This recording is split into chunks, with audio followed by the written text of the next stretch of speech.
আসসালামু আলাইকুম ওয়া রাহমাতুল্লাহি ওয়া বারাকাতুহু। সবাই কেমন আছেন আপনারা? আপনারা দেখছিলেন সূর্য ব্লকের নতুন নতুন সিরিজগুলি।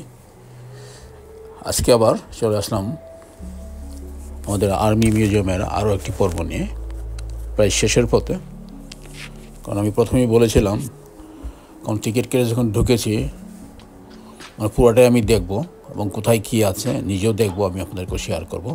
যারা গিয়েছেন তো খুব ফাইন, আর যারা না গিয়ে থাকেন এখন পর্যন্ত তারা অনেকেই দেখতেছেন, হয়তো অনেকের কাছে ভালো লাগতেছে এবং কমেন্টও পেতেছি।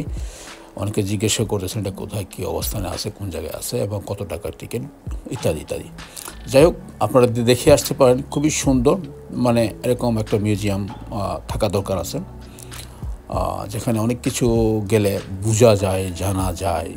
যাদের আগ্রহ আছে, ইচ্ছা করলে এখানে গেলে অনেক কিছু জানতে পারবেন এবং বুঝতেও পারবেন।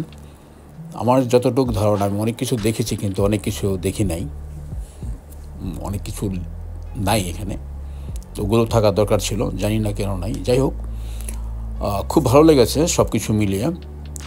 আমরা আন্ডারগ্রাউন্ডও দেখে ফেলেছি, এখন আমরা বেরিয়ে যাব একটু পরেই। তার আগে যে যাওয়ার বেরিয়ে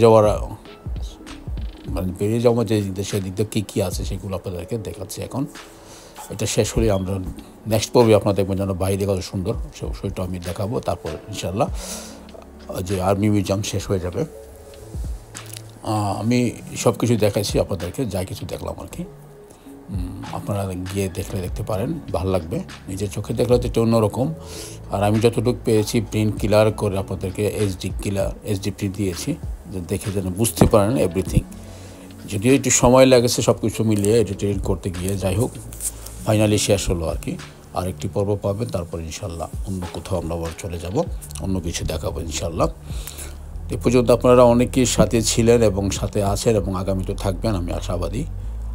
আর আমি চাইবো সবসময় কিছু না কিছু নতুন কিছু দেখাতে। আর আমি তো আছি আমার লন্ডন ড্রিম সিটি নিয়ে, ওটা তো আপনার দেখাবই। আর বিভিন্ন জায়গায় যেখানে যাচ্ছি না কেন সেগুলো আমি দেখাচ্ছি, দেশের এবং দেশের বাইরে যখন যেখানে যাই সেগুলি আমি কিছু না কিছু ধরে নিয়ে আসি, শুধুমাত্র আপনাদেরকে দেখানোর উদ্দেশ্যে। যেহেতু একটা চ্যানেল আছে, সেই চ্যানেলের মাধ্যমে আপনারা দেশে বিদেশে যারা অনেকে আছেন, দেশের বাইরের লোকেরা আছেন, দেখতেছেন, ভালো লাগতেছে। আমার কাছে ভালো লাগতেছে, বিভিন্ন রকম কমেন্ট পাচ্ছি, সবার কাছে কেমন লাগছে, আর্টুক কেমন হলে ভালো হতো, অনেক রকম মন্তব্য করেন। ভালো, এটা করার দরকার আছে এবং এটা করলে হয়তো বা আমি একটু বুঝতে পারবো যে কীভাবে করলে আরও ভালো হবে। আমি চেষ্টা করবো যে আরও ভালো করার জন্য, আরও কিছু দেখানোর উদ্দেশ্যে, আরও কিছু করার উদ্দেশ্যে থাকবে। ইচ্ছা করলে আমি করতে পারি। কিন্তু ব্যাপারটা হলে কি, ফ্যামিলি নিয়ে থাকি তো সব কিছু মিলিয়ে হয় না, অফিস আদালত নিয়ে ফ্যামিলি, তারপর সময়, তারপর এডিটিং, এভরিথিং নিয়ে এতটা বেশি সময় পাওয়া যায় না। তারপর আমি অ্যাক্টিভ আছি আপনাদের ভালোবাসার কারণে, কারণ আপনারা সবসময় রীতিমতো অনেক কিছুই কমেন্ট করতেছেন এবং দেখতেছেন।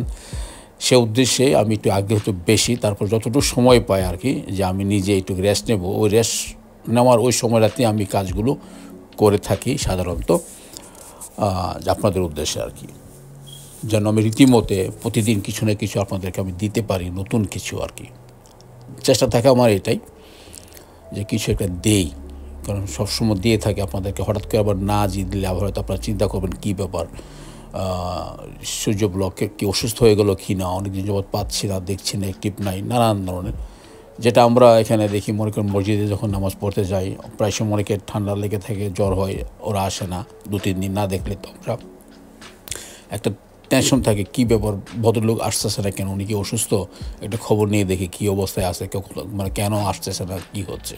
ঠিক এমনই হয়ে থাকে আর কি। যেমন মাঝখানে একবার আমি যখন অসুস্থ হয়ে গিয়েছিলাম, একেবারে গলা একেবারে কাজ করতেছিল না, আমি একেবারে বন্ধ রেখেছিলাম। সেই সময় অনেকে এই ধরনের জানতে চেয়েছেন কী ব্যাপার, দেখি নাই অনেক দিন যাবত, কেন আসেন নাই।